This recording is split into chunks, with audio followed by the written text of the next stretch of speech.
The following takes place between 1:56 p.m. and whenever we decide to end this podcast.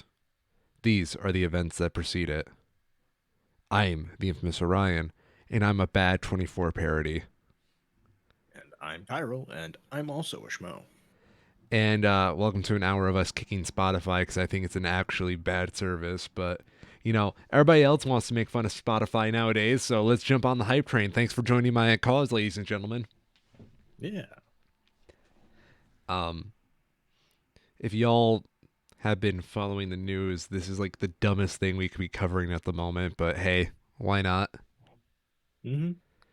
There's not like there's a World War III on the horizon, potentially between, Russia throwing a temper tantrum to get like their port. But let's talk about Joe Rogan and Neil Young, shall we? Yeah. It's what really matters, after all. If there's one thing we love in America, it's our celebrities. I've always said this. Spotify, shit service. Never liked it. I've always been more of a YouTube guy for my music. What about you, Kyril?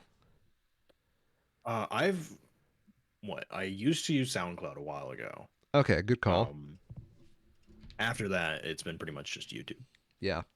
I feel like YouTube has just got better variety. Spotify has been very commercialized, to the point where it's like I like to say it's gatekeepy almost, because obviously the algorithm's going to target what gets you the most retention on there.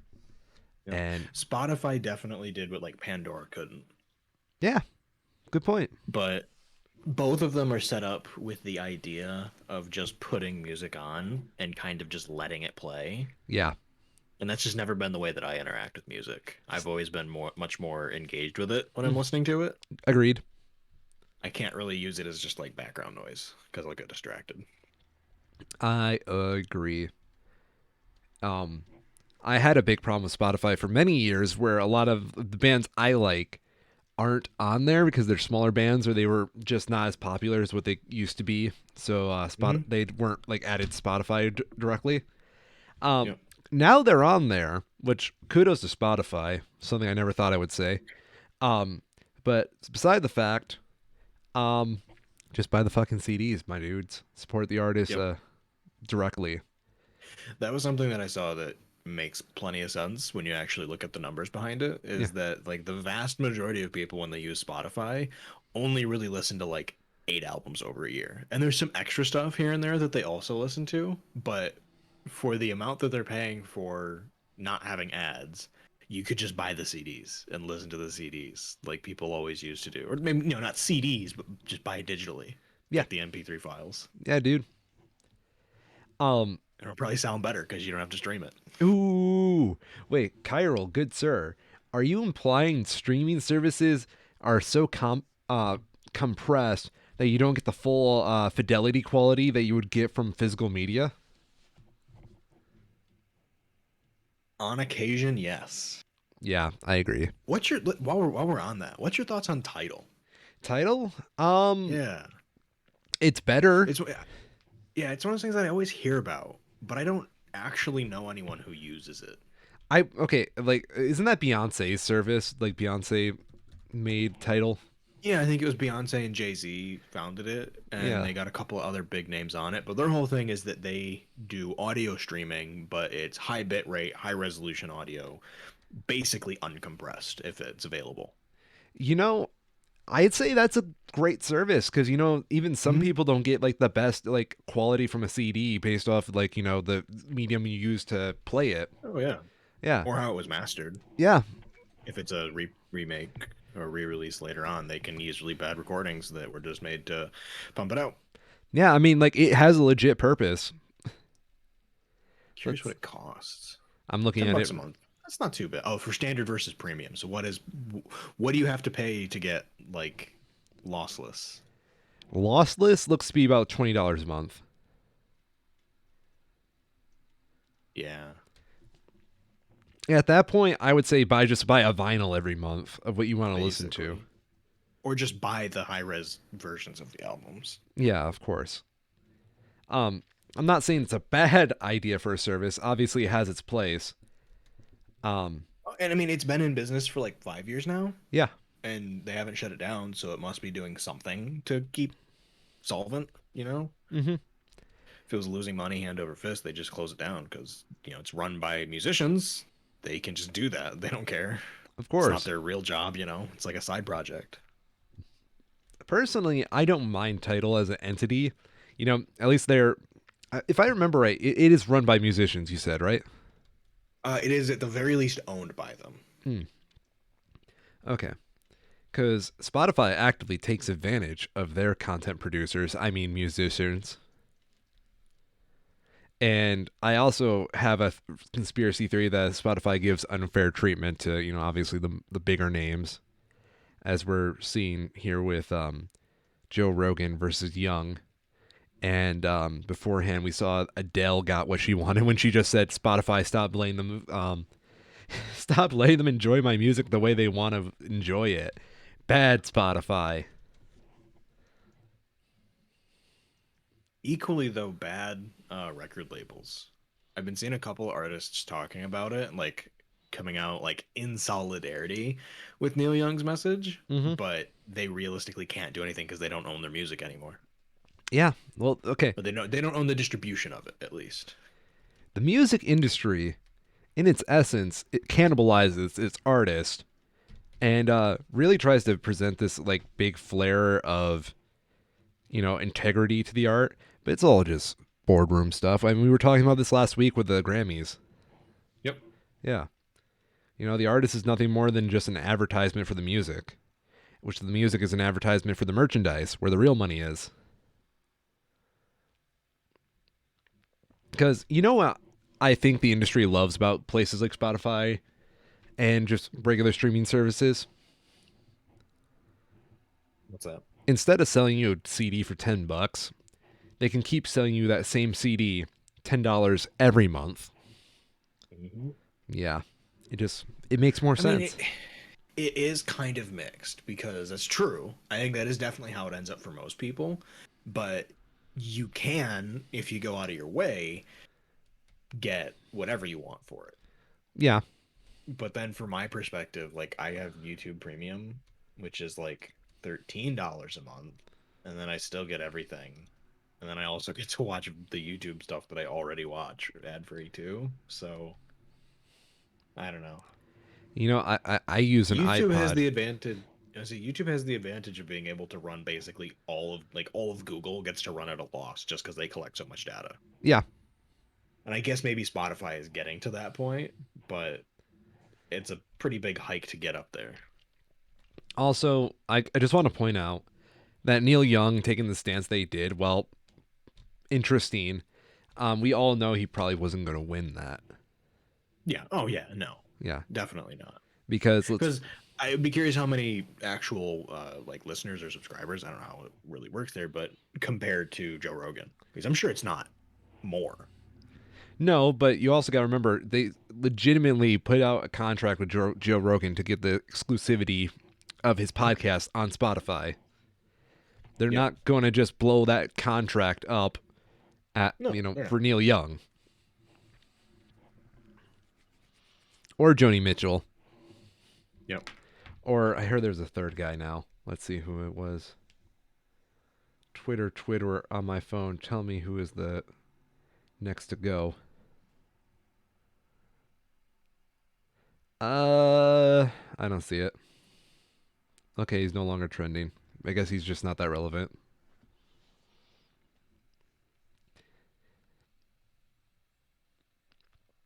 Anyway, yeah. The music industry sucks, and this is just more It proof that it does. does. Support Bandcamp. Like, legitimately. For real. Yeah. Yeah.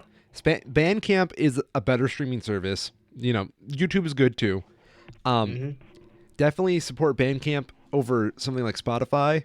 The infamous Orion also has a pretty good Bandcamp. Just going to throw that out there. Mhm.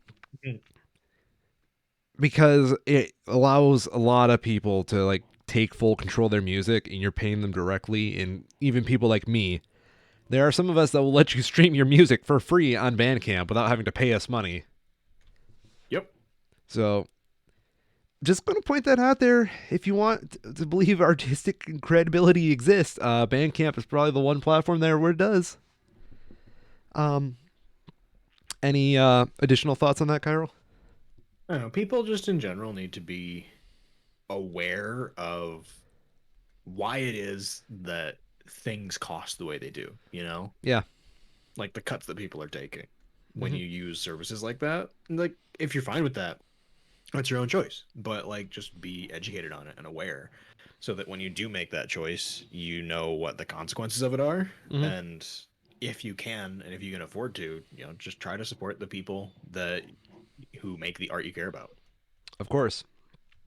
Art in general is just at such a crisis in American culture right now because it's only the profitable stuff that gets attention, but the profitable stuff is just so neutered nowadays just from gentrification of bigger issues. Like,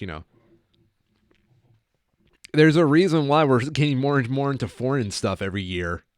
What was it? Fucking Squid Game was the most streamed show last year because it was Yep. something else commenting on this, and we, bastardize our own media so much that we wouldn't. I don't think something like Squid Game could come from America nowadays. I don't know. I probably wouldn't go quite that far, but it would not. It would definitely not be as likely to. No. I mean, okay, realistically speaking, it could come from America nowadays. It just wouldn't be big. Yeah. It wouldn't be supported. Yeah, I agree with that. Yes. Yeah. It would be very hard to get something like that going from an American standpoint. Yep. There's a reason why we like our superhero movies nowadays. They're big enough to take a stance, but they're so cemented in fantasy that they don't really take a stance against anything in like current issues. Yep. And you know what? They just make us feel good. They do. Yes, they do. I think it's pretty telling that you can kind of tell when they start to try to tread that line a little bit, and people definitely start to push back. Like, how many times have you seen, oh, I don't want politics in my whatever, you know? Yep. And yet, I would say Squid Game was pretty political, so, Oh, yeah. what the fuck does that say, brah? There's just so many people, they're too stupid to understand it. Or the ones that are even more dumb that think it is, like, pro-capitalism, which is just like, okay, you're already lost. Just go play with your toys, dude. I think there is, like, this certain, like, illiteracy going on where people aren't necessarily getting what's the word I'm looking, getting the concept of metaphor properly. And when something starts crossing over from metaphorical to more of a literal area, that's when people start getting pissed. Yep. Because, like, you can look at Squid Game, and Squid Game is obviously a metaphor for how capitalism is very one-sided at times, and how it destroys some people, and how people are pushed to very large extremes because of extremes on another side. Yep. It's a very striking metaphor in it, just because, people are literally selling their lives to try and win money while rich people are watching for entertainment. But, like, when you have something like Falcon and the Winter Soldier, which is, not very subtle with its message of, racial problems in America and what it means for a black man to stand as, like, a symbol in America, people are all of a sudden like, what the fuck does this mean? Captain America's not political. What the fuck?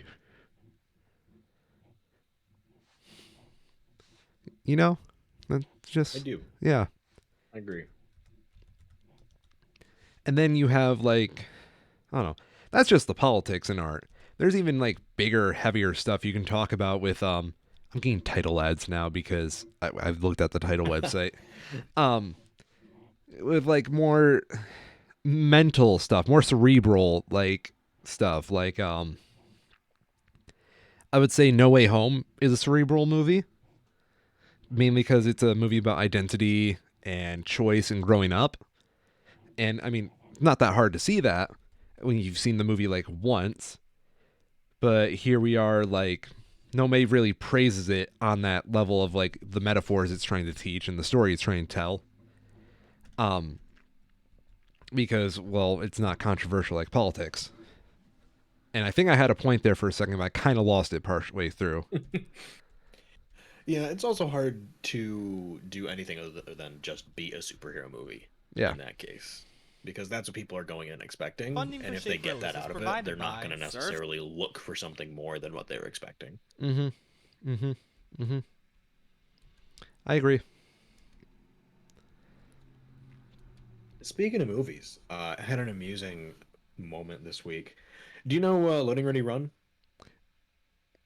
No, but please go They're on. a they're a group of, I guess now, streamers and just entertainers in general, Mm-hmm. who I found out because of their content that they make regarding Magic the Gathering. They also do the pre-release. That's like the official first hands-on with the cards outside of Wizards of the Coast, where they stream it and do a whole thing about it. Um, but because they just do entertainment in general, not just Magic, they started to do a podcast to build up to the release of the new Bond movie, Oh no. and they started it in like 2019 with Okay. the idea being that like over the course of the year they would get to the release of the next Bond movie and it'd be like timed just about right so they could talk about the new one in order of them sequentially as it was coming out. Mm-hmm. And then it got delayed and delayed and delayed, and they just now this week put out their No Time to Die review for it. Uh So it oh. was delayed. It was like almost a year after the last episode because it was just delayed so much. It's kind of funny. Yeah. James Bond is also a metaphor. What's he a metaphor for? I don't know because I've seen those movies, but all art is metaphor.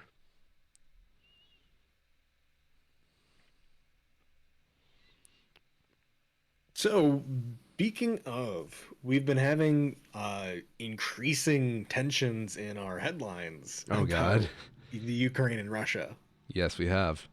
Yeah, metaphors, and I find it really frustrating because there seems to be a massive de-emphasis on what is like the facts and the reasons for why things are happening, and a massive focus on the emotional side of it and like the Russia bad side of it, which is just like, it's fair, but also why? Why? Why Russia bad? Cold War, Russia bad, and Cold War. Why Cold War Mm-hmm. end when Russia bad? Because like we've been having, it's been escalating support for Ukraine, and then just kind of like nothing happening from Russia's side. We've had material aid and financial aid coming in from the U.S. and the U.K. in particular to the Ukraine for a while now, with more and more coming. And then like just this week, I'm pretty sure. Let me see if I can find it. I'm pretty sure Biden announced that they'd be sending troops to Ukraine, which is just like, really? I'm Like, n- yeah, no one wants Russia to invade Ukraine, but like, I also don't want nuclear war. I was about to And say I don't want to die for the yeah, Ukraine. like, at what point? I don't know. We shouldn't just like let it happen, Yeah. but it's also really frustrating to see how kind of one-sided it is. What do you mean specifically by one-sided? I get the idea of what you're trying to say. I just want to make sure I'm getting this right. Yeah. So from how I see it, we're only seeing this side of like physical conflict Okay. Yeah. when the economical conflict is just as important, if not more. Because people don't fucking understand economics and they understand Mm-hmm. emotions first. Like economically right now, Russia is in a really bad spot. And they've always been kind of in a murky area where there's this mix of them being a very large nation, both physically and uh, demographically, but they've never been especially wealthy, in part due to decades of continued turmoil and governments being overturned multiple times, Yep. leading to where we are today with the rise and then the fall of the USSR. Where we are today is not great for them. We had a report this week that they, too, similar to the US, had close to 1 million excess deaths tallied over the course of the last 2 years, with COVID ravaging them just as well as it has us. Um, and it's clear that the Russian government, to some degree, wants to use the large military that they have to apply pressure to other regions to gain power and other means. Yeah. I mean, in all fairness, I do understand where they're coming from with that kind of idea, because Yeah. you have a. Is it safe to call Russia a former superpower? No, I think they still are. You think there still are? I don't think that's fallen by yet. Okay, because like my opinion on Russia is I've always seen them as borderline ever since like the fall of the Mm-hmm. USSR, because they still have like a lot of economics to like work out since then. For sure. I feel like that they still are because they're still like an ideological superpower.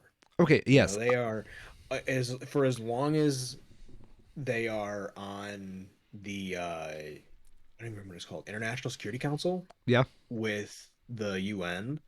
Like basically as long as they can say on their own no and something doesn't happen, they'll still be a superpower. Same with like China in the UK. okay, yep, Regardless of what happens, I'm pretty sure China's on that actually. I might be wrong. But like the US, for example, is in the same position as Russia is with that, where they're on this same Security Council, International Security Council, and if any one of them says no, it doesn't happen, regardless of what the remaining members say. good point, good point, good point. Because I Russia is obviously in the top 5 countries in the world in terms of power. Oh yeah, it seems like it for sure. Yeah, and when you have that kind of reputation and whatnot, I mean, of course you're going to have to flex that. I mean, look at what the U.S. does on a decade-wide war.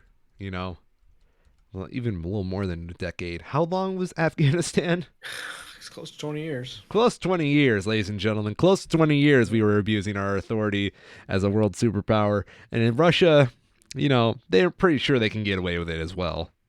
Only problem is we were allowed to bully those Middle Eastern countries because, well, They the other were countries. brown people, not white people, of course. Yeah, exactly.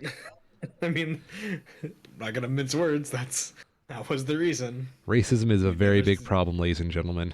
like. There's a reason that the U.S. was very happy to send troops to the Middle East when there was basically no threat.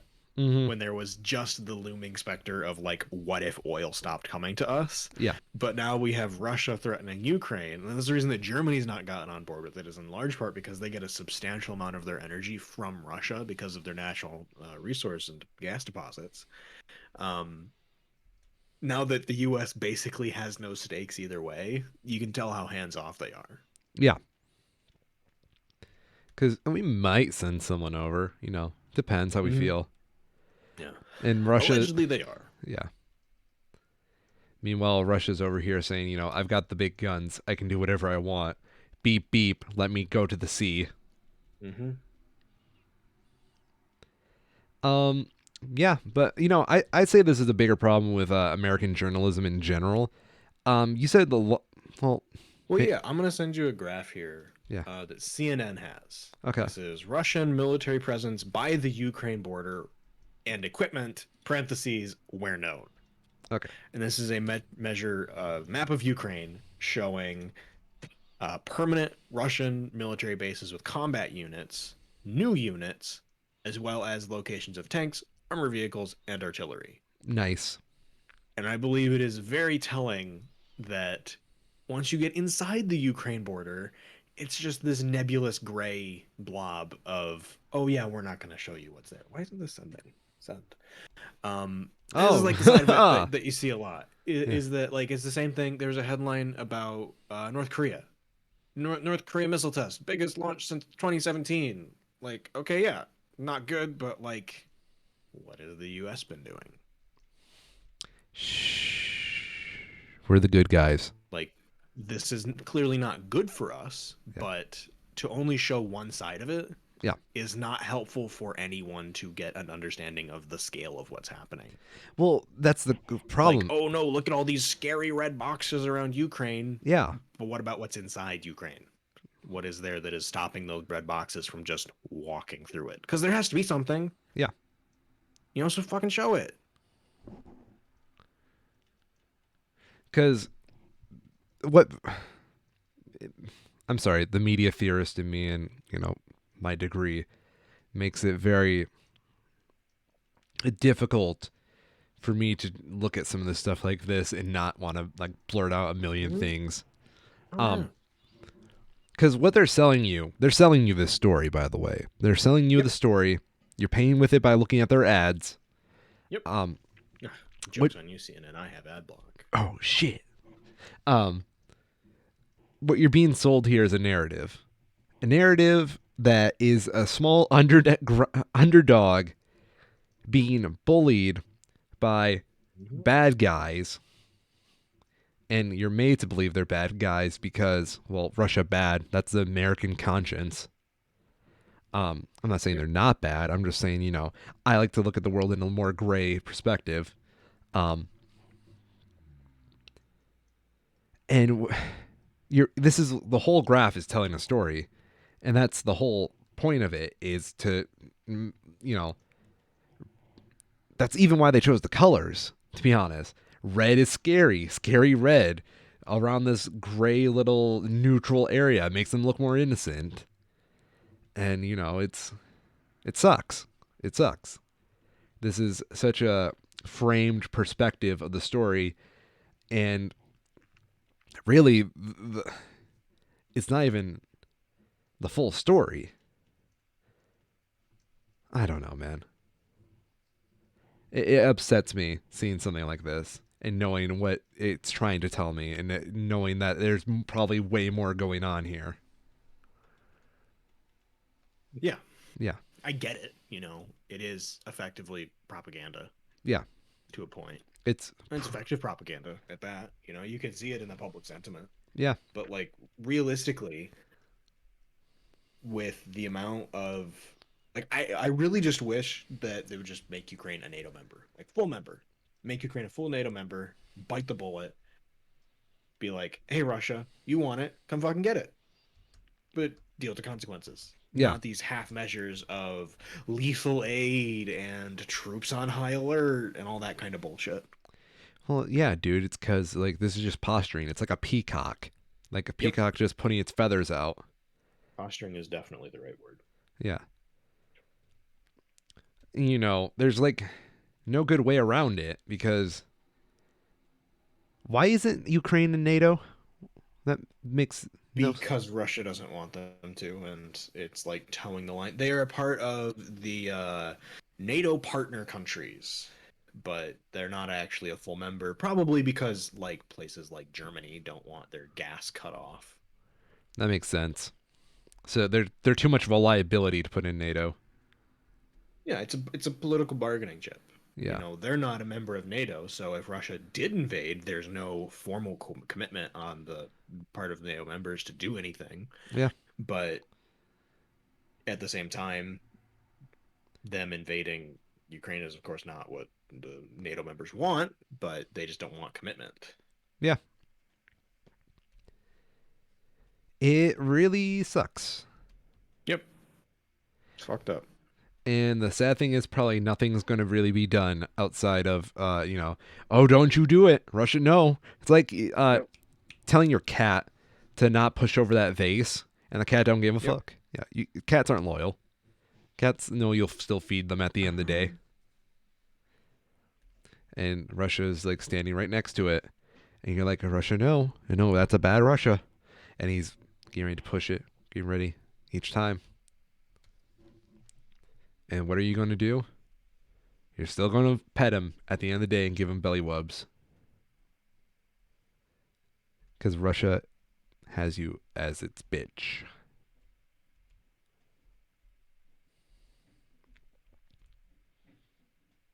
Roughly Be quite. curious. I Yeah. mean, I'm just trying to find some context for it. Like how, because the way that in this picture they have the new units described here, Hmm. like it could just be some dudes in the woods, as far as we know. So they really don't describe what the units are. That's just like, No, it is Russian military presence of troops and heavy weapons. So the places where there's not these heavy weapons, tanks, armored vehicles, and artillery, I feel like the implication is that it's just troops. hmm But like, what does that actually mean? what if it's just like I a don't set of Roombas with like a bayonet on them? know. Just Roombas with knives. Yeah, dude. I'd be afraid of a Roomba with a knife. Like I guarantee, I don't know. I'm just trying to find context for it because I guarantee you can find very similar maps of like U.S. military installations around the world, and it just doesn't mean anything if there's not context for it. Yeah. Like what was this a year ago? What are these new units that are completely unlabeled? You know? Well, again, this is framing. Um, Yeah. they're framing a story for you, and honestly, the other context in here would just get rid of like the proper story. You Yep. know? Thankfully, the UN Security Council is meeting on Monday to discuss Ukraine, so Russia can say no, and then they can all go home Russia, with nothing having been accomplished. Russia, don't. Russia, don't. Don't do it, Russia. Bad, Russia, bad. I love politics. It's so stupid.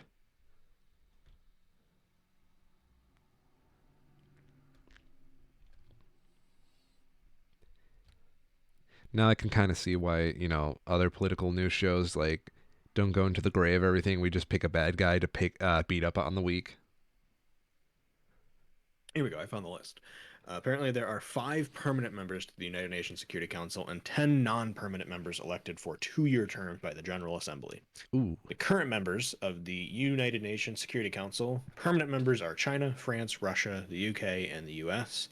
Non permanent members are currently Albania, Brazil, Gabon, Ghana, India, Ireland, Kenya, Mexico, Norway, and the United Arab Emirates. It really bothers me that there's a whole like part of a continent. Well, even like two parts of two continents not in that Security Council. Hmm? Kind of. Like South America has Brazil. But not like permanent members. My apologies. Well, yeah, so Yeah. they rotate Yeah. on 2-year terms. So I presumably they would try to keep representation based on like where people are, yeah. but yeah, I don't know. I I don't don't know how that actually works year I to year. really don't like that there's continents that aren't permanent members. Hmm. Well, and the only reason the permanent members are there Yeah. is that it's basically like the winners of World War II. Well, yeah, wasn't that started after World War II? Yeah, Yeah. basically. Like all You have these. China, who supported the U.S. in the Pacific, but Hmm. kind of, and then France and the UK in the Western Front, and Europe and Russia on the Eastern Front. Yeah, Like that's basically it. pretty much. And the rest is just like, okay, we'll let you guys have some artificial say, even though it's basically still just gonna be us. Yeah. We can just tell you no. It's like an Yeah, internship, really. yeah, basically. I don't know. World War II was such a messy event, and all it did was make the world more Western focused. Hmm. Thanks, Germany.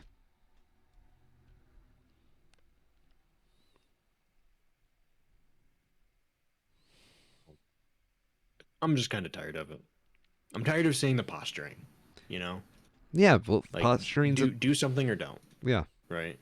Nut up or shut up. If you're just gonna posture, I don't want to hear Yeah. about it. And like, it was the same thing with the stupid shit in New York this week, where there was apparently some officer that was killed in a traffic accident. Oh. So of course they had a massive funeral, Hmm. and it was just like complete excess. I retweeted something about it that was just like, yeah, the US is definitely not a police state, as there's an entire street full of police officers. Totally not a police state. We're not Don't a worry police about it. state, dude. We just give special privileges and elevations in social class based off your Mm. merit to like the upper class. And if you pretend, if you're a guardian to the upper class, we're going to give you like, the attention you deserve. Yep. Yeah. So really, dude, it could be any kind of like state. You just have to have like, enough value to the upper class. Of course. Yeah. It's an oligarchy, not a police state. Get it fucking right. Do you see the pictures of that though? No, I have not. I'll send them to you because it's just like you know the in the Dark Knight that scene with the funeral. Vaguely, I don't know which one you're specifically referring You'll to. remember it when I send you this Oh because god. it's just like, oh yeah, hat. Let's see here. Oh, It yeah. looks like the funeral scene in the Dark Knight It where Officer does. Gordon gets shot, Yeah. And where it's just like a sea of black jackets and helmets. must have been a lot of crimes going on when all these officers were that down there. Right? Like It was literally. great to see. Yeah, yeah, no, like it was really good to see after it though, because they all have to go back home or to their jobs after, right? Yeah. Um, so what people were finding out was that the officers were, of course, a lot of them were taking the train. There's a ton of them that just weren't paying for it, even though they're off duty. Oh, They're not here on like they're not being like official business. They're not policing the subway, so they're just all skipping the turnstiles when they arrest people regularly who do just that. And it's just like, what the fuck? are you saying they're expecting special privileges because they see themselves as above the law that they so choose to uphold? It sure seems like it. Seriously, if I was like New York, I wouldn't tell everybody that all my cops are like downtown, like celebrating like a dude's life. That just seems like you're asking for trouble.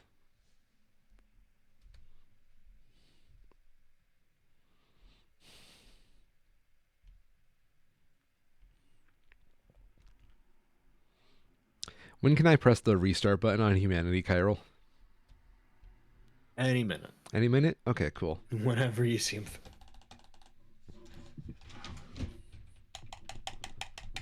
Do you hear it? I'm hearing something. Is it not working? Is It's it not broken? working. Damn. Damn it. Try again later. Okay. I might have to call tech support.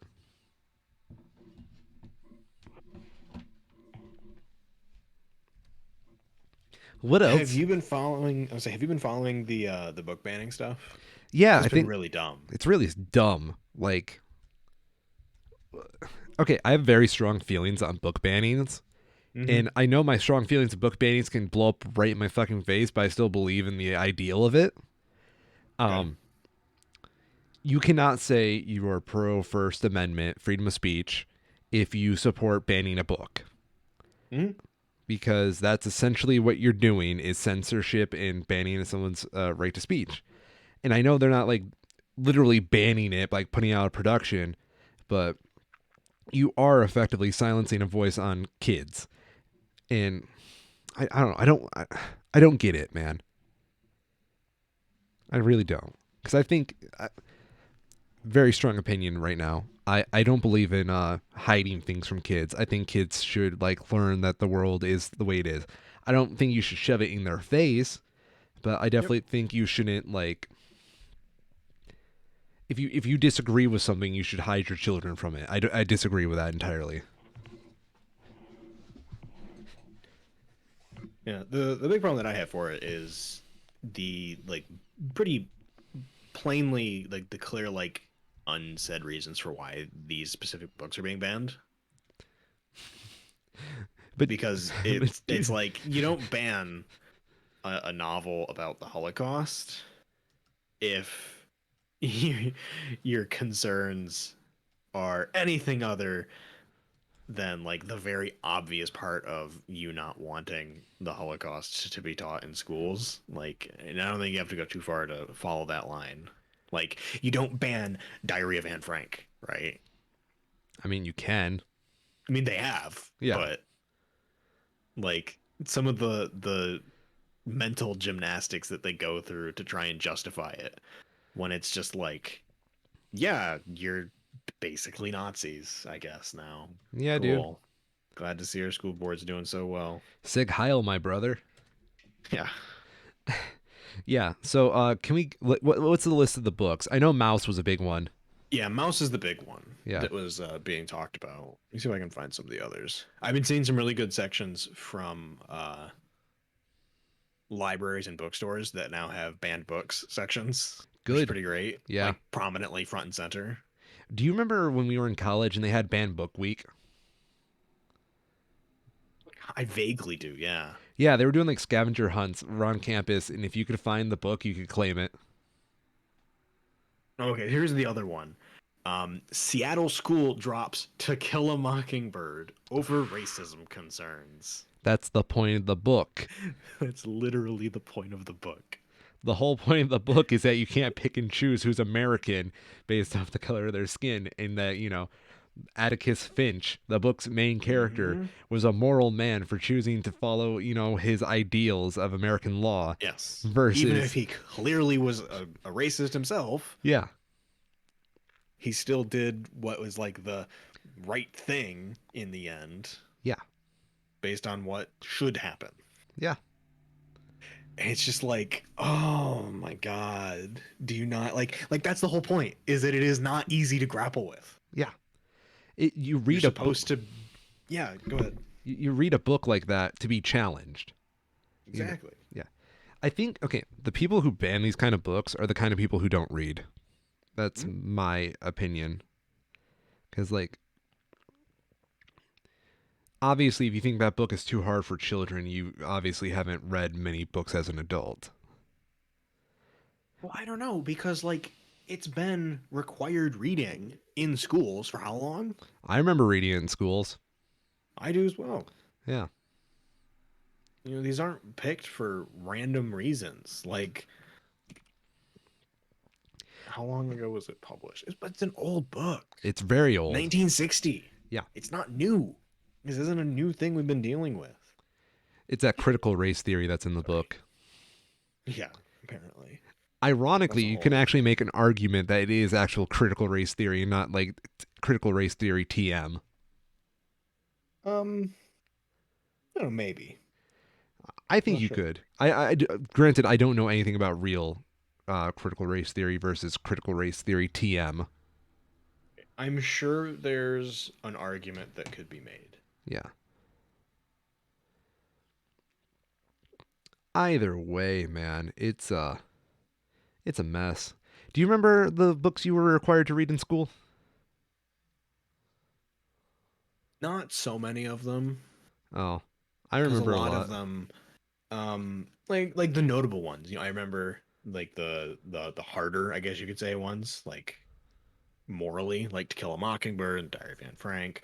But there's also a lot of them that it's just like old English stuff that Yeah. just kind of is just like boring. Like I get why it's important, but it was not, at least in my school, it wasn't often framed from the perspective of why this is important. It was just treated the same as any other thing we would read. Did your school ever have World War II week? Not in like reading, but in some of our stuff we did for sure. Yeah. So my school got English, history, and a couple other Mm, classes. I don't remember what. They all pretty much synced up like their classes around World War II stuff. interesting. Yeah. So for example, one of the books we had to read was Diary of Anne Frank, Hmm. and they kind of eased us into that with Diary of Anne Frank. And then in history, we had to actually learn about World War II. And Yep. they didn't really get started on the Holocaust yet, as much as they wanted to set up like, here's this big war.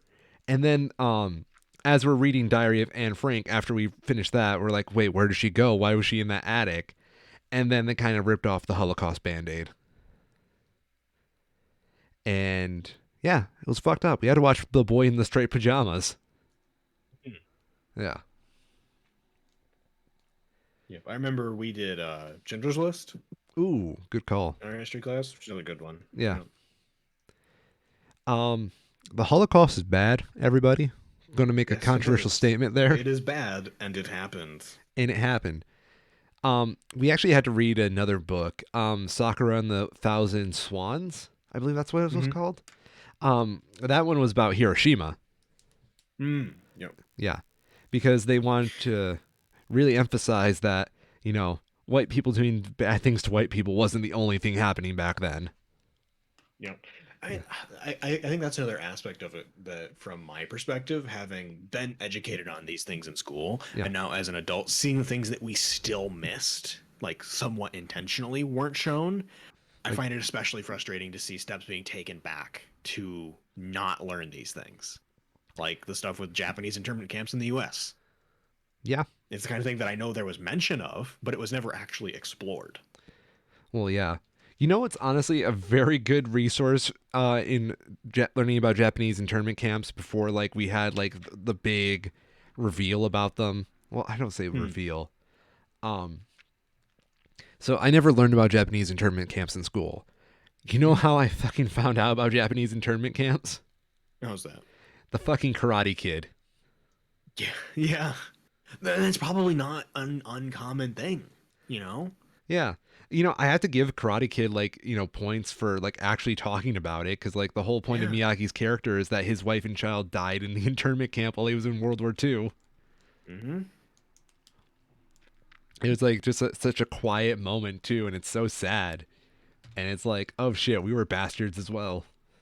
Yeah. And, you know, like, I think I do want to point something out that even though I do describe a lot of things like the U.S. does as like bastardly or terrible sometimes, I don't like hate anybody for doing it because like we just need to get better. Right. Ooh. And it starts with education. Yeah, You know, it starts with tackling these concepts in the context of when they happened. yeah. I think if you want to just believe you're the good guy in all situations, you're going to do some very fucked up things in your life in the pursuit of a greater good you don't fully grasp.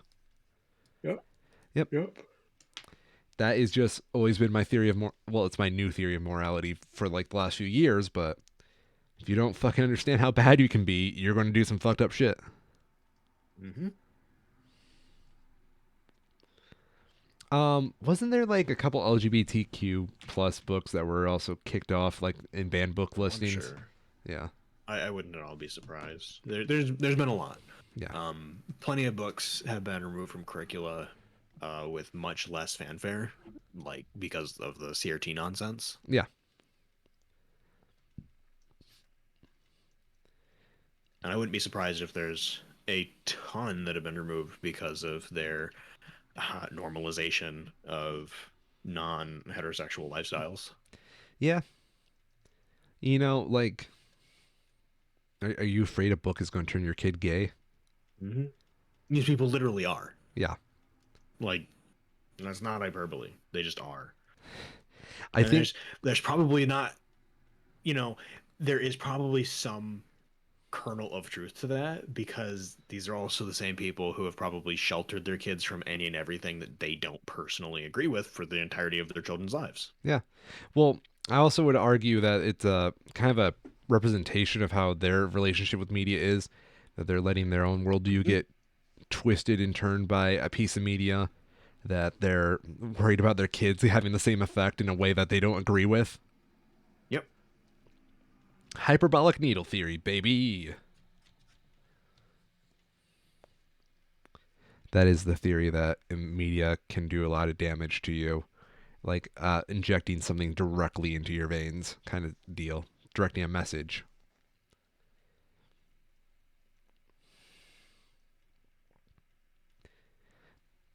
Let's try and find something a bit lighter to talk about now. Damn, and We're here I gonna be was doing a thinking shorter. that. We're gonna be doing a shorter show here. Damn it. Okay, go on. Um, and I don't think ending on Holocaust is necessarily the upbeat tone we might strive for. Everybody come to the Holocaust tonight. The Holocaust tonight. The Holocaust tonight. Everybody come to the Holocaust tonight because we'll make it white. So apparently they're making a Percy Jackson and the Olympians Disney Plus series. Never got into Percy Jackson. No, I did. I was super into it. So I like literally I was in it from like literally the first book. I have a first edition of it No that I way. got when I was like actually just reading it myself because it was just like, oh, this is a cool book.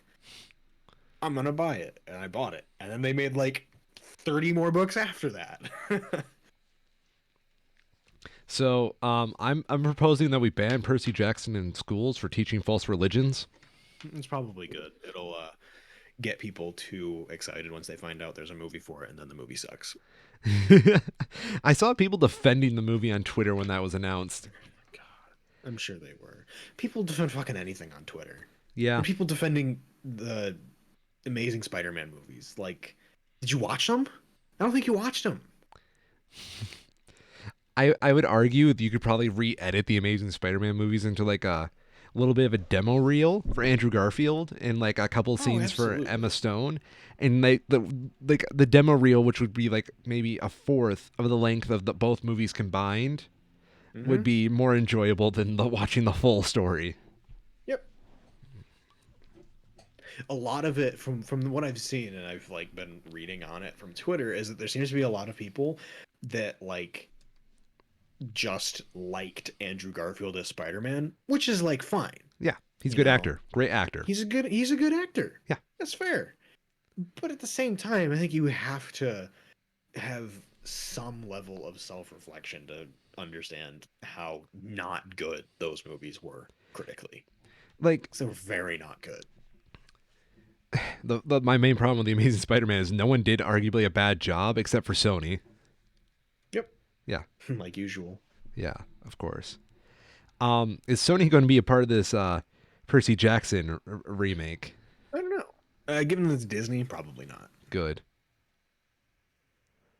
Um, yeah, Percy Jackson. I don't know what else to say. My grandmother knew they were popular books, and she wanted me to start reading them. Here's the Mhm. problem: she started me off on book 3. Yeah, it's not good. That's no bueno. But hey, you got a head start on the movie at least. Really?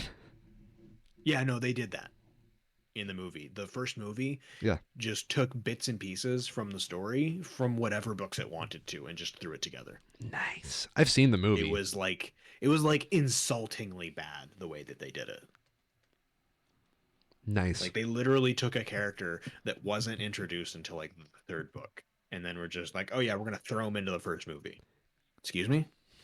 Like you can't do that if you're trying to make an adaptation of it. That's like there's a difference between making an adaptation and just telling the story out of order.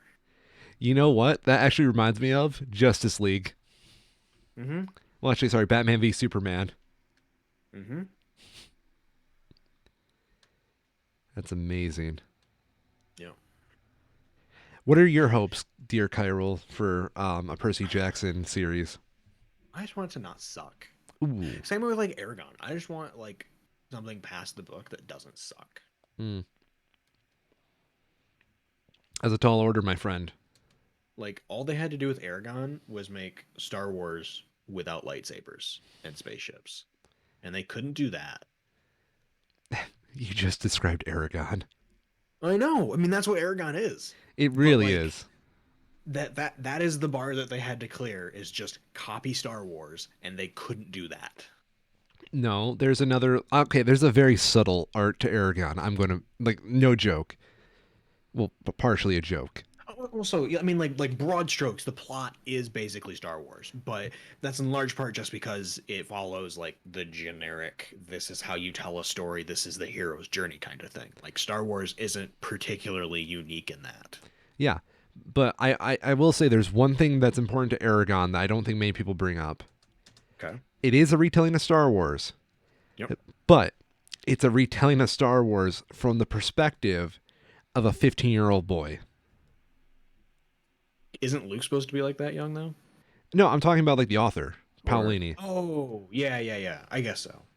So I would argue you have to approach Aragon with that kind of like mindset to get the Mm-hmm. most out of it. How would a I think that's fair. 15-year-old boy interpret Star Wars as like a hero's journey? And that's like Yep. Aragon right there. Because, Yep.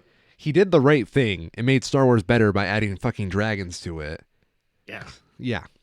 Space dragons and Star Wars. Make it happen, Disney. You will have all my money. Dragons with lightsabers? All my money. And then, yeah. I'm sorry, I'm Googling dragons with lightsabers to see if I'm the first to come up with that. And it's the internet, so 50-50. Damn it. Beat to it. Beat to it. And yeah, I think of this as Aragon fan art. I'm going to show you this image and I'm going to ask you if you think this is Aragon fan art. Um, it really does look like it. Yeah, that looks like Saphira from Aragon, and I'm not It sure. kinda does. Yeah. Either Check way. this. Check this Pinterest page. Yeah. Rostaban 26, you have defeated me. Congratulations, good sir. You get a shout out on a podcast. So there's not a ton of movies of interest that are coming. There's not any movies that I see that are coming out that I'm Okay. interested in. Like Okay. there's stuff, but there's always stuff. Um, But I have started watching Hawkeye. how is it? I'm at like episode 3. Have you seen it? I've seen the first episode. My girlfriend and I kind of fell Okay. out on it. It definitely picks up more after the first episode. Okay. Like I've seen people say that, and it's definitely true. The first episode kind of plod. The first like 2 episodes kind of plod, but the story definitely picks up pace and gets not bad the Mhm. further in you get. Okay. Like so far, I've been enjoying it, and I definitely plan to finish watching it because it's only 6 episodes. You know, I'm like halfway through at this point. Mm-hmm. But it's good. It's enjoyable. The- I think that they did a really good job. There's some parts of it that are kind of dumb, but they picked good characters for it. Like I wouldn't think that these characters are out of place if I saw them again. The one thing I do know about Hawkeye that I really cared about when it was announced. Do you know the big twist villain of that show? I have an idea of it. Yes. Okay. Um, because like my every thought I have about Hawkeye is influenced by the big twist villain. Okay. Yeah, and I'm not sure if I how much you know about that. I don't want to spoil anything for you. Yeah, probably good to just wait a bit. Good. Okay. Besides the fact though, we also got a trailer for Moon Knight. He did, yeah. I'm not sold. What? Why not, good sir? Maybe I need to rewatch it again. It like didn't do a good job of like telling me what the hell was actually happening, I felt. That's kind of the point of Moon Knight. I'm not gonna lie. Right, but I I don't know. I feel like it should. I mean, It audiences should do are something. yeah. Audiences, I feel, are expect to know more nowadays from trailers, and I'm not gonna lie. I'm not sure how they're going to be able to do this um, for Moon Knight because Moon Knight's such a character that like was never a big deal in the comics. The big thing for me is that this doesn't feel like it should be a series. What do you mean by that? Like it feels more like it should have been a movie than a broken up 6-part series. I see. Good point. I'm pretty sure this is a series because it's on Disney Plus, isn't it? Yeah. Yeah. And I just feel like with something like WandaVision, Loki, Falcon and Winter Soldier, Hawkeye, you have these characters that we already know that there's like the understanding that there's prior knowledge, right? Yeah. Whereas this, I'm not getting that, and I'm not sure that they're going to be able to tell as effective of a story having it broken up like this while also trying to introduce a new character. I was about to say, is this the first MCU show we've had where we had to introduce a new character? Entirely, I believe so. Because like we have Hawkeye, where you have Kate Bishop, who is a new character, but you know Hawkeye. Yeah. She's grounded by Hawkeye, you know. Yeah, in the same way that Sylvie is grounded by Loki. Yeah. Like they introduce new characters, but I'm talking about like this is a whole new character, whole new place in the MCU that we haven't explored yet. As far as I know. That's so weird. I'm kind of intimidated by that now that I think about it. Hmm. Because like besides like Sylvie and maybe a little bit of Agatha Harkness, I've not really found the MCU show original characters that interesting. Granted, I haven't seen Falcon and the Winter Soldier, so that could be There's not a ton of new characters in that, to be fair. okay. Because WandaVision, all I remember is Wanda and Vision, of course. Hmm. And I think. Go ahead. well, I was just going to make a joke. Besides, knowing what we know now from No Way Home, um, Wong needs to fucking stop playing, singing karaoke with Shang-Chi. And, he should have done something about Westview. Yep. That's my Yep. headcanon now. Yep. Yep. Yep. For sure. Where were you going with that? So I was gonna say that Sylvie definitely makes for the most compelling new character they've I introduced. I agree. I agree. Um, but Kate Bishop, so far, from what I've seen, I'm only halfway through it, definitely seems it's like a character that, unlike, was it Agatha? Yeah. If I saw Agatha in a main MCU movie, it would feel out of place. Okay.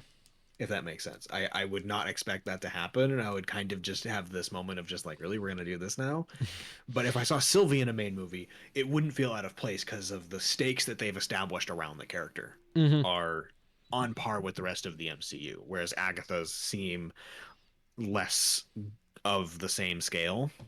With the way that they're talking, they've been building up the Hawkeye show and introducing Kate and the events that are happening. The scale feels right for it to Okay. fit within the rest of the MCU. That makes sense. I don't mind them introducing characters of a smaller scale through the TV shows because that's what they are, a Mm-hmm. smaller scale version of the MCU. Yep. Because, like, the way I'm looking at it is, like, similar to the Netflix shows. Because, like, the Netflix shows were all about the smaller street level stuff. And, that's why it worked when we had, like, Daredevil crossover with, like, the other Defenders. And, it made a internal consistency. Now it's more like I don't know. I feel like they're trying to introduce them more on that level of like they can fit in with the whole wider MCU, but I would like that little bit of a divide. I don't mind if they cross over a little bit, but I would like the divide somewhere on there. I guess maybe that's where my problem with Moon Knight, the trailer at least, comes into it because it feels like that's what it should be, just kind of, Low its key. own thing and Yeah. low key. Yeah. But with the way that they have the trailer cut, they've cut it like they would for any other Marvel movie. Yeah, that's a good point.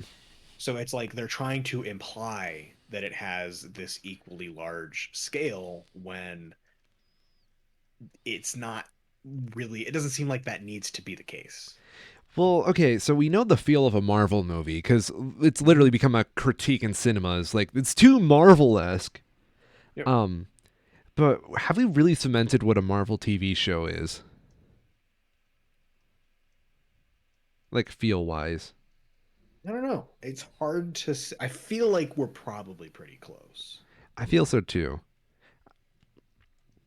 I know like the new Disney Plus shows have a lot to like live up to with this because of well they're literally starting from square one again with the TV shows. And I'll say the Netflix shows had their own feel. Yep. They were darker. I guess that's kind of the thing is that most of the shows so far have had the same feel as everything else Marvel. Yeah. And maybe that's just because we haven't had a lot of them yet, Yeah. and that'll change over time. But I've kind of enjoyed that aspect of it because it keeps the stakes on par with what we've come to expect. Mhm. And having something set back feels like it needs to, because if it's not contributing to the broader story, it has to come to a higher standard, I feel like. And that's the criticism of all the Marvel stuff. It's like, oh, it's all sequels and remakes, and the movies themselves aren't that good. But you can kind of get away with that when you're telling this larger scale of a story than just one movie. Yeah.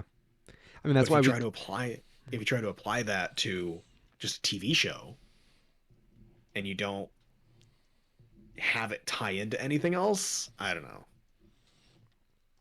I think the only real like tie-ins we've had, and I know they're probably coming up more based off the Doctor Strange trailer, is Oh yeah. WandaVision connecting to Multiverse of Madness, Hawkeye and Winter Soldier obviously connecting to Captain America 4, which is apparently in production. Um, and based off what I know about Hawkeye, I can definitely say I feel like that's going to open the door up for a couple more TV shows, maybe for the movies as well. Yep. I'd be surprised if it didn't. Yeah. So, any other observations you would like to make on TV shows?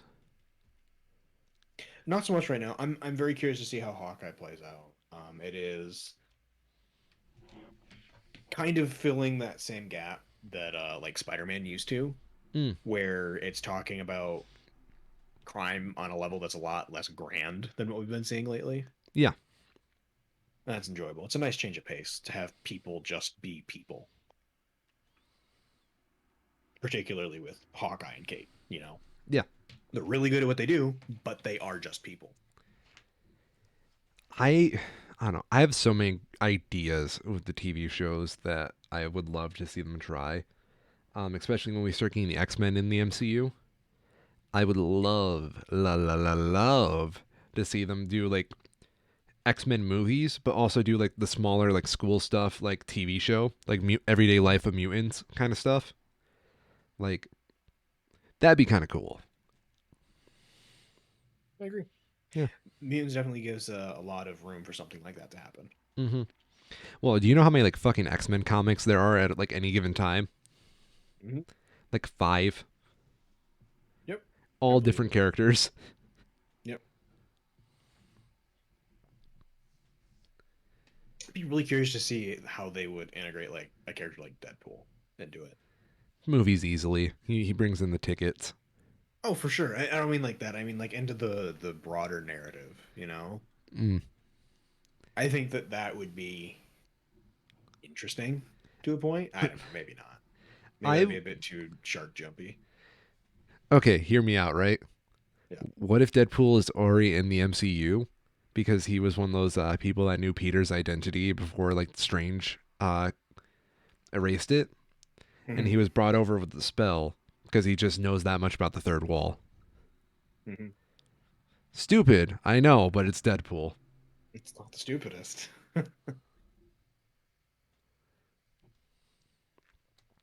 I'm saying if Venom can enter the MCU, get drunk, and leave, why not Deadpool? Hmm.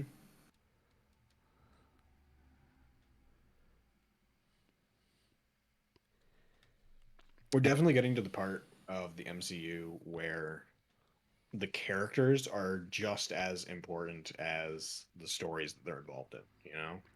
Yeah, I agree. Where and it's kind of like what comics have done for a while with the crossover stuff.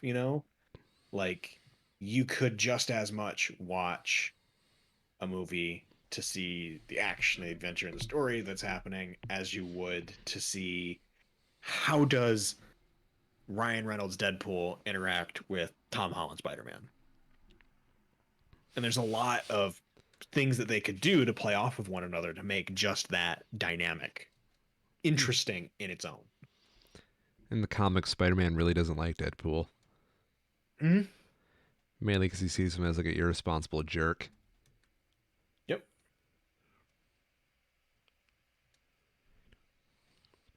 But it's like just as much an excuse to throw two actors at each other now as it is to actually go through the movie. Yeah, you're And I right. don't think that's necessarily a bad thing. I just know I'm looking very much forward to Doctor Strange in the Multiverse of Mhm. Madness. Yeah, I don't know. I'm very hesitant on it, surprisingly, Why? because of the way that they did the teaser at the end was Mm-hmm. just so different that it was like it's just a trailer. It's like, oh, okay. That was Yeah, off-putting. yeah. It makes me question how much they actually have done. I don't know what they're going to do for Wong in the movie, but I would have liked it. You know how like the trailer had that big moment where it was like Benedict Cumberbatch, like the bad Doctor Strange. Mm-hmm. I would have loved it if they just did like Wong told where Wong went and what he was doing. You know, is he going to go do like um karaoke with Shang-Chi or something like that? And then they introduced Benedict Cumberbatch like showing up. That would have been a better teaser for it. Mm-hmm. Literally anything except a literal trailer. It just makes me feel like I get ripped off when the actual trailer shows up and I'm like, I've already seen this. Yeah. Right, exactly. It makes me feel like I got kind of ripped off for staying to the end of the movie when it's just going to be the same trailer that they're just going to release anyways in a week. You know what they could have done that would have been cool? Hmm. What if they just like did like full out like multiverse shit and like they made one version of the trailer for the movie theaters and then another trailer like a multiverse cut of the other one that's like just a slightly different version of it with like different details. Maybe. I would have liked if they just like took the trailer and just cut like 5 seconds out of it and just have that 5 seconds be the teaser. Ooh. Well, Like, what would your just show the evil Doctor Strange, and yeah, that's it. Benedict Just Cumberbatch. juxtapose good Doctor Strange with evil Doctor Strange, and that's your teaser. Yeah. What is this? Some kind of multiverse of madness? That's how he ends it right there on that line. Yes, perfect. No notes. Yeah. But it just stands out as strange to me Ah. that they wouldn't have even done like that barest of minimum effort. It's unlike them, you know. Yeah. No, I agree. It makes me really wonder like okay, so you know that Doctor Strange had like reshoots lately, right? No, I hadn't heard that, but I'm not too surprised. Yeah. It makes me really COVID's been messing up a lot of stuff. yeah. I really believe it might just be something to do with COVID and like that Yep. movie having a very cursed production schedule based on what I've heard for a Marvel movie. Mm-hmm. Here's a fun fact about the new Bond movie. Hmm. One of the really cool things about the podcast that I've been watching about them is that they talk about kind of the behind the scenes stuff. Yeah. And because this newest one is so new, there's not a lot of behind the scenes stuff yet because it's just Ooh. new and Yeah. that info hasn't gotten out. So that's kind of a thing that they would normally do that they haven't really had the chance to do like they would. But one thing that they do know that was very interesting and makes a lot of sense is that it's kind of no secret at this point the amount of like sponsored integrations that just regular films have now. Mm-hmm. You know, what car someone's driving, what phones someone's using. That's all highly marketed and sold. Yeah. And in this case, one of their primary sponsors was Nokia while they were still making phones. Go And on. the movie took so long to come out that they had to do like CG reshoots and reanimations with different phones because the phones that they used were like 2 years out of date because Wow. it had just taken so long for it to actually come out. That's not a good sign. No. Well, and it's just COVID, you know? Like think about like how much they have, how many moving parts there is where they have to they have to choose between doing reshoots or just CGing over new phones over the old ones because of the sponsor deals they have. True. And then multiply that by every aspect of the film. If COVID can mess that up, what else can it be messing up? There should be a book like a couple years from now, like how Hollywood worked with COVID. Mhm. I would love to hear some of the production stories going on right It'd be now. really interesting. Yeah. Because there's going to be some messed up shit, I guarantee it. Dude, I can imagine it. I can imagine like imagine if you will there's like a cocaine group in making a movie and they have to do cocaine to keep up with their addictions beforehand, but there's only one of them that keeps the cocaine with them at all times. So you have like these cocaine addicts like just laying in their homes all day trying to work on a movie without their cocaine and like falling out real hard. I'd watch that Mm-hmm. movie. Did you catch any of the No Time to Die trailers? No. Well, actually I think I saw one. There's a stunt that they showed in a lot of them that has Bond on a bike jumping over like a crowd of people Okay. on like cobblestone roads. I think I So remember maybe it. I can find it. It's a really well done shot. Yeah. Like Bond, whatever biases aside, it's just a really well done shot. Okay. Um, But fun fact on it, apparently in the movie business, one of the best ways to take a surface and make it grippy for doing stunts Hmm. is to just drench it in Coca-Cola and let it dry That, because it just gets really sticky and it yeah. dries, it sticks on everything and it gets Okay. sticky. So for this one stunt, they had to use something like 34,000 liters of Coke to make this cobblestone like hillside practically grippy enough to get the bike to be able to drive up it. Hmm. It's like 70 grand worth of Coca-Cola. And because it's like Coke is like one of their primary sponsors. You can use other stuff, of course, but like sugary pop is the gist. And it's just like imagine if you were trying to do this scene and like all of your Coke that you need to make the road grippy is stuck on the Ever Given. This is why I don't put Coke in my body anymore. It's like that's the kind of shit that they have to deal with. Like, damn, my 70 grand worth of Coca Cola isn't here. I guess we're gonna have to delay shooting a week. Are they the reason we have the supply chain issues? Yes, Damn you, blame Hollywood Hollywood. elites. Q was right about you.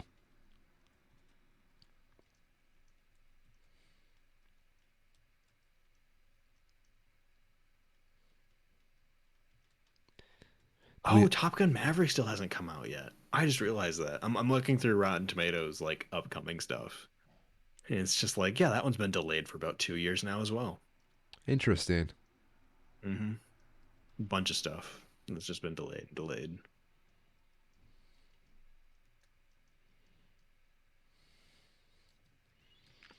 Also, with Hawkeye, I was caught off guard by this. You kind of have to have either seen the Black Widow movie or know about it at least, like I would, because I haven't seen it, but I like roughly know what they talk about in it Yeah. because there's stuff in Hawkeye that directly references that movie. And if you don't know some of the stuff that happens in that movie, you're going to be like completely lost as to just like, wait, what? Like, what do you think the odds are the casual audience knows that there is more than one Black Widow. Um. Like by that name. Yeah. Uh, I really super doubt it because Yeah. I know who you're And they just talking like about. Because like, yeah, they just kind of casually mention that in Hawkeye like it's already common knowledge. And I really feel like it's not. well, the good news is, good sir, Black Widow is available for streaming on your local Disney Plus.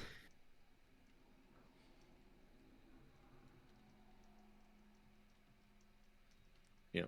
I don't know. I probably enjoy watching that more than Eternals, but I need to watch both of them still. What scares me are the things that are going to be necessary. The storylines that you have to watch Eternals to like actually get.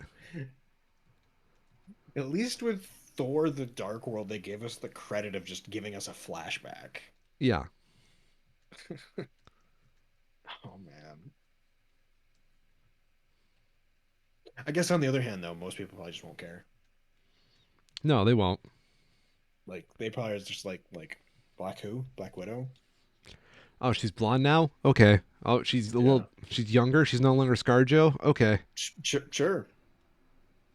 Why not? Yeah.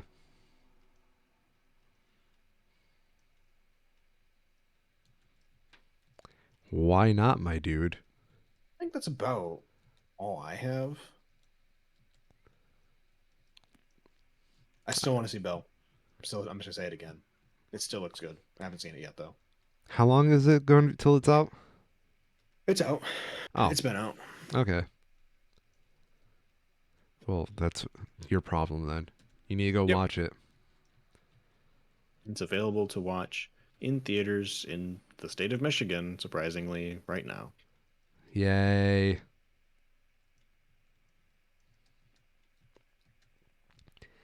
So, Facebook ads seems to think I'm a weeaboo because like all I'm getting lately from this kind of stuff You is are.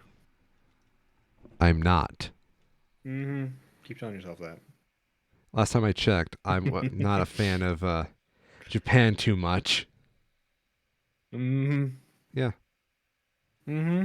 Yep. Mm-hmm. Yep. You say so. Dude, Hmm. yeah. I will have you know, if we could drop a third nuke, I would let it happen.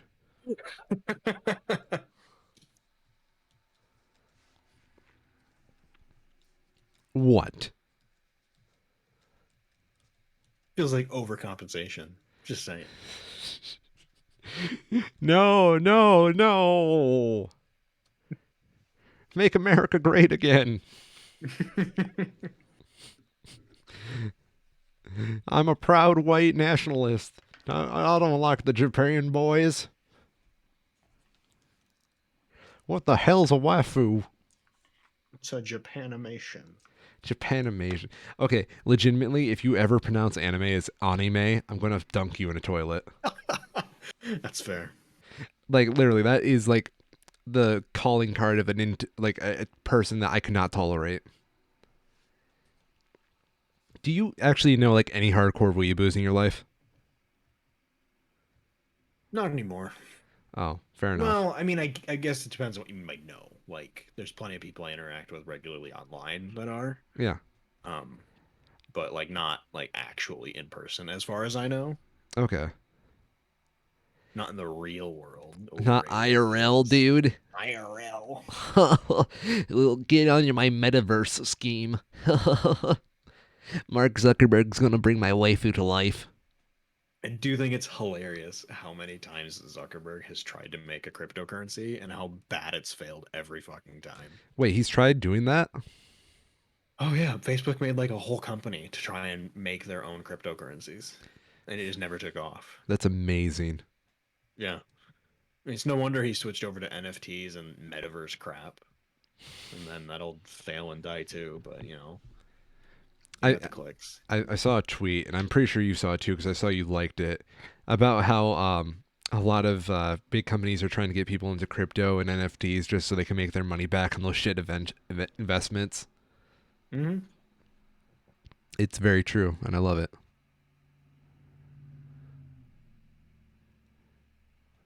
We have gotten more stats on the Ubisoft NFTs thing, Oh, go on. and it's been basically confirmed at this point that it cost them more to model and make the NFT assets than they were able to actually sell them for. And even then, they only sold them collectively for about $2,300. Ouch. Mm-hmm. So here's a fun fact. I've sold more in Magic the Gathering cards than Ubisoft has in NFTs. You mean you made money off physical NFTs? Yeah, physical NFTs. Oh my god. Ubisoft, $6 billion company.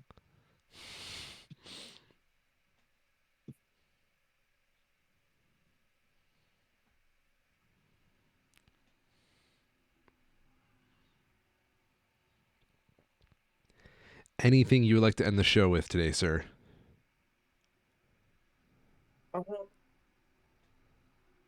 Not so much. No, I think we've covered all the bases. Yeah, this was a slow week, besides just goofy on Spotify. Okay, we might have some news here. Let me look at this real quick. And now I just remember that Spotify no longer puts our podcast up, so it might just be like political espionage at this point. I mean, company espionage. Yeah.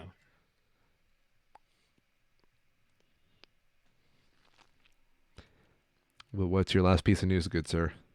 I was seeing some stuff on Twitter here about Russia, Ukraine. God. And apparently, the president of Ukraine, uh, Volodymyr Zelensky. Okay. Although I don't know. Let me look him up real quick. Search Google for. Yeah, he's like legit. Because Ukraine's had some questionable presidents in the past. I'm pretty sure he's legit.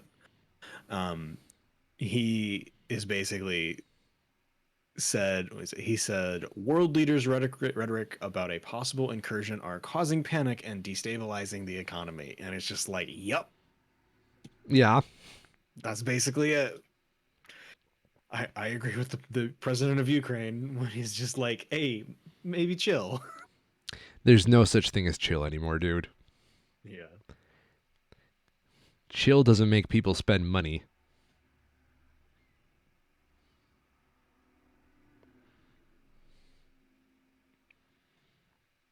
So if that's it, I believe that's it. Yep. without further ado, I have been the Infamous Orion, and I've been Schmo. I'm Cairo, and I've been a schmo. And Snape kills Dumbledore. Good kids.